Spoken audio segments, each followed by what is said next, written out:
ആഹാ, നീ ഇതുവരെ ഉറങ്ങിയില്ലേ? താനൊന്ന് പോടോ. ആ, ഞാനങ്ങ് പോയേക്കാം. ആ,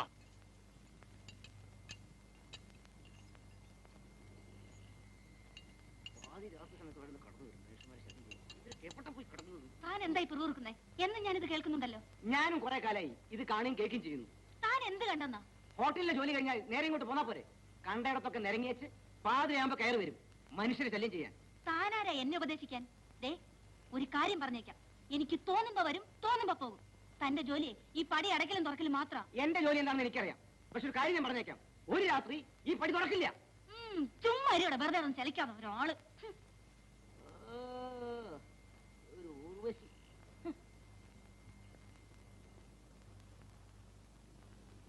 എന്തത്ര ലേറ്റ് ആയത്? ഹോട്ടലിൽ ഒരുപാട് ജോലി ഉണ്ടായിരുന്നു. ഊണ് കഴിച്ചോ? നീയോ? കഴിച്ചു.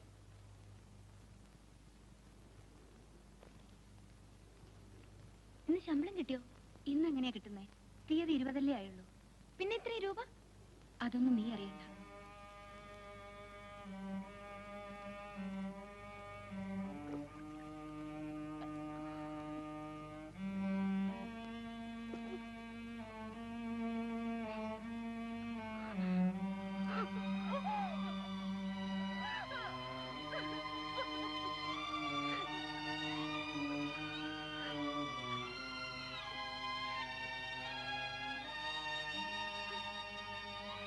എന്താ? എന്തിനാ കരയുന്ന? ഒന്നുമില്ല. ഈ ലൈറ്റ് ഓഫ് ചെയ്യ്. എനിക്കൊന്ന് ഉറങ്ങണം.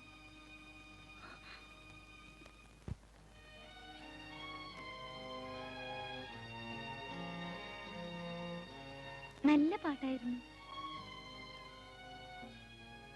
താങ്ക്സ്.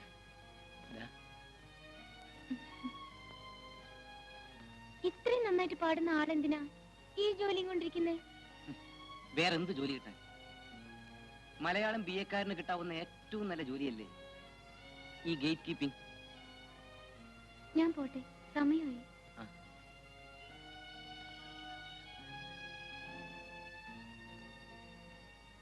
ഈ ഏർപ്പാട് ഇവിടെ വേണ്ട കേട്ടോ. ഏതേർപ്പാട്? ഈ പൂ കൊടുക്കലും ശൃംഗാരവും ഒക്കെ ഞാൻ നട്ടു വളർത്തിയ ചെടിയിലെ പൂവ് ആർക്കൊക്കെ കൊടുക്കണമെന്ന് ഞാൻ നിശ്ചയിച്ചോളാം. ആ, പിന്നെ ശൃംഗാരം, അതേക്കുറിച്ച് എന്നെ കൊണ്ടൊന്നും പറയിപ്പിക്കാതിരിക്കില്ല നല്ലത്. ശൃംഗാരത്തെ കുറിച്ച് ഉപദേശിക്കാൻ വന്ന ഒരാള്. മാഡം ഇനിയും വന്നില്ലല്ലോ. ഇപ്പൊ വരും, അല്പനേരം കൂടി വെയിറ്റ് ചെയ്യും. വലിയ മോശമില്ലല്ലേ സാരി? മോളെ സെന്തു, ആ സുഖാണോ മോളെ? മുഖം എന്താ വല്ലാതിരിക്കുന്നേ? വെയിൽ കൊണ്ടോ? ക്ലാസ് കഴിഞ്ഞ് വരുന്ന വഴിയല്ലേ? വന്നിട്ട് കുറെ നേരമായി. ഇല്ല, ഇപ്പോഴെത്തിയതേ ഉള്ളൂ. മോളെന്താ ഞായറാഴ്ച വീട്ടിൽ വരാഞ്ഞത്? ആ, നമ്മുടെ ഗോപു നിന്നെ അന്വേഷിച്ച് വീട്ടിൽ വന്നിരുന്നു. ഇവിടെ വന്നോ? അറിയില്ല. സിന്ധു ഒന്ന് ഫ്രഷ് ആയിട്ട് വാ, നമുക്ക് പുറത്തേക്ക് നോക്കാം.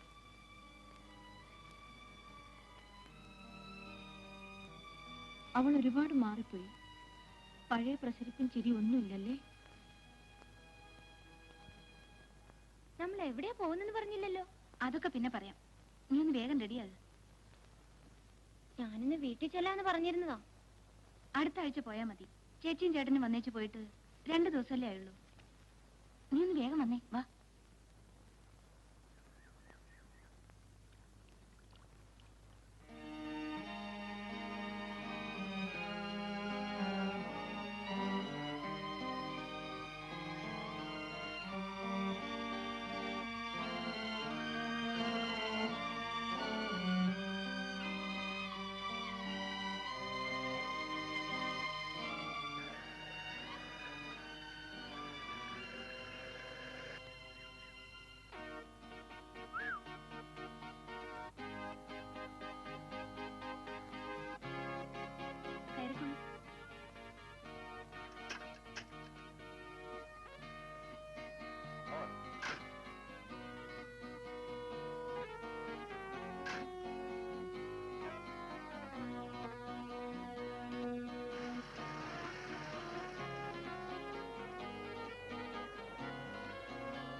കക്ഷിയെ മനസ്സിലായില്ലല്ലോ. എന്റെ ഇപ്പോഴത്തെ റൂംമേറ്റാ. അങ്ങോട്ടൊന്നും നോക്കണ്ട കേട്ടോ. ഞാൻ മുന്നോട്ട് നോക്കിയല്ലേ കാർ ഓടിക്കുന്നത്. കുട്ടിയുടെ പേരെന്താ? Beautiful name. സിന്ധു, ഗംഗ, ബ്രഹ്മപുത്ര, ത്രിവേണി. ത്രിവേണിയിലെ സംഗമം അല്ലേ?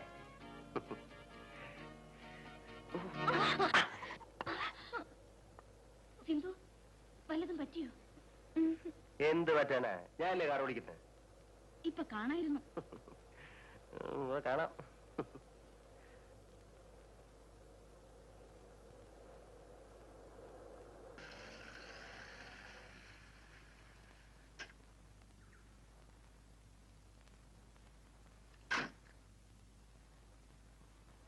നമ്മൾ എന്തിനാ ഇവിടെ വന്ന്?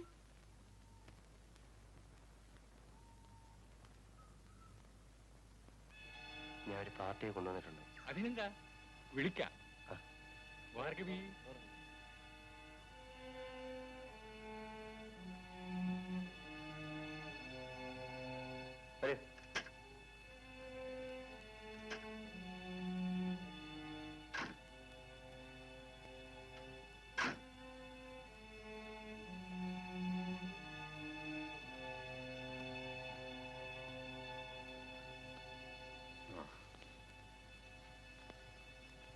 വാ മോളെ. പോ.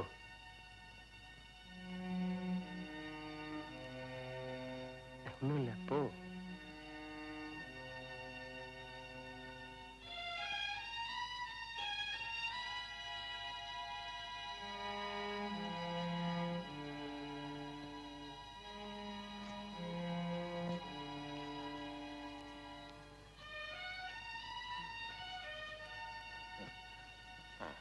ശരി.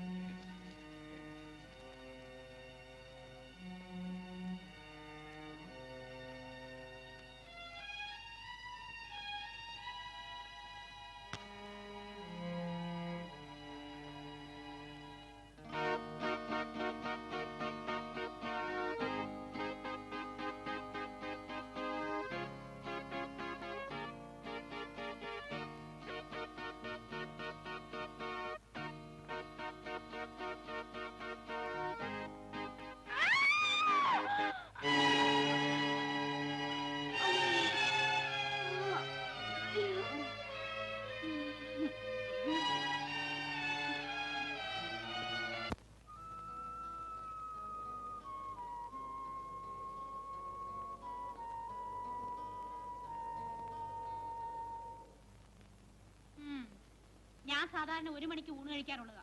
ഇപ്പൊ മണി 2 കഴിഞ്ഞു. സിന്ധു വരുമെന്ന് വിചാരിച്ചു ചേച്ചി. സോറി മാഡം, ഇനി വെയിറ്റ് ചെയ്യണ്ട, ഊണ് കഴിച്ചോളൂ. ഇനിയിപ്പൊ അത്താഴം മതി എന്ന് വിചാരിച്ചു. അയ്യോ, അതെന്താ വിശക്കൂലേ? 1/2 മണിക്കൂറേ ആയിട്ടുള്ളൂ ഊണ് കഴിച്ചിട്ട്. അത് ശരി, അപ്പൊ അകത്താക്കിയല്ലേ.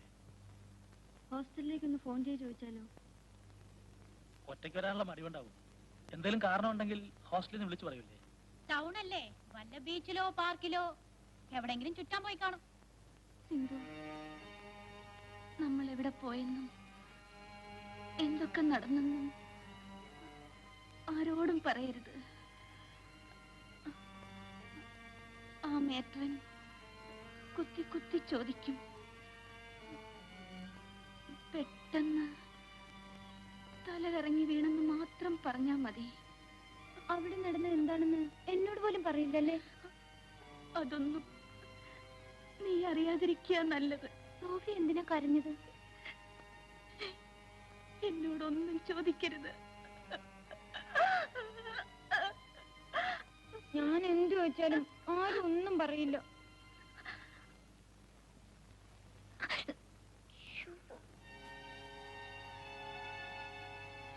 എന്താ, സുഖമല്ലേ? ഇല്ല. എന്ത് പറ്റി? ഞാനേ മെഡിക്കൽ ഷോപ്പിൽ പോവാ. വേണേ വല്ല മരുന്നും വാങ്ങിച്ചോണ്ട് വരാം. മെഡിക്കൽ ഷോപ്പിലോ? സോഫിയക്ക് സുഖമില്ല.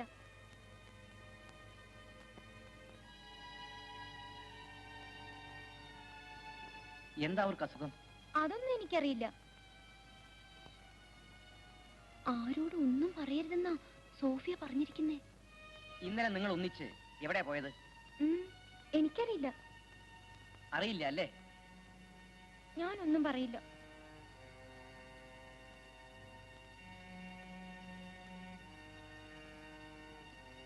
കുട്ടി, നീ വളരെ ചെറുപ്പമാണ്. നിനക്കറിയാൻ പാടില്ലാത്ത പലതുമാ ഇവിടെ നടക്കുന്നത്. നീ